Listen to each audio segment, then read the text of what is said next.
पाठ नहीं कर सकता।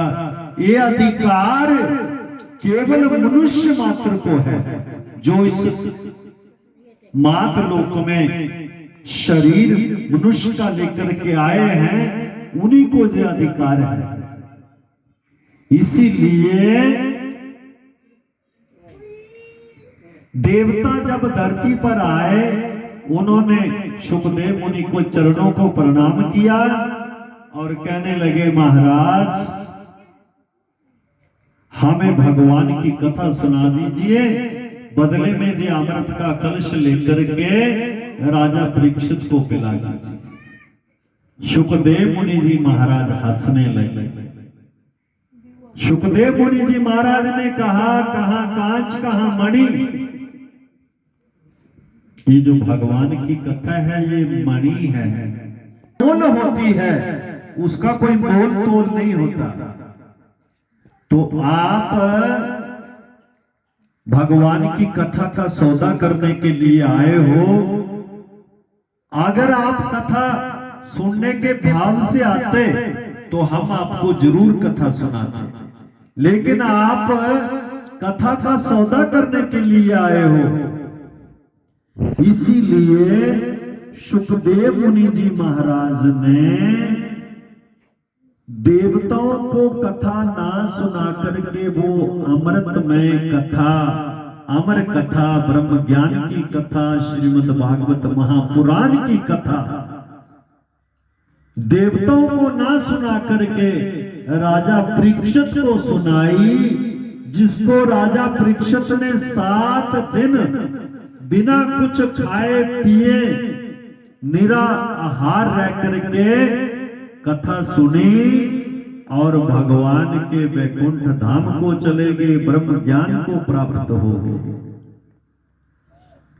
बोलिए श्री गुरु महाराज की। इसलिए भगवान की कथा की महिमा अनंत है। जिसका भी कल्याण हुआ केवल सत्संग के द्वारा। कबीरा संगत राम आवे याद, लेखे में घड़ी मोही बाकी दिन बर्बाद। कबीरदास जी महाराज कहते हैं कि वही घड़ी हमारी भगवान को लेखे लगती है, मंजूर होती है, जो हम साध संगत में लगाते हैं। बाकी दिन बर्बाद, बाकी का जो हमारा समय है, जो हम निंदा में लगाते हैं, झूठ बोलने में लगाते हैं, विषय विकारों में लगाते हैं और शराब, ताश, मांस, जुआ आदि में लगाते हैं, वो समय हमारा व्यर्थ चला जाता, हम उल्टा पाप के अधिकारी बन जाते हैं। इसीलिए नाम जपने से हमारे जो बंधन हैं, काम, क्रोध, लोभ, मोह, अहंकार, ईर्ष्या, द्वेष, जलसी, शब्द, स्पर्श, रूप, रस, गंध, ये जो बंधन है ये धीरे धीरे ढीले पड़ जाते हैं। एक दिन कट जाएंगे जब हम नाम के साथ पूर्ण रूप से जुड़ जाएंगे।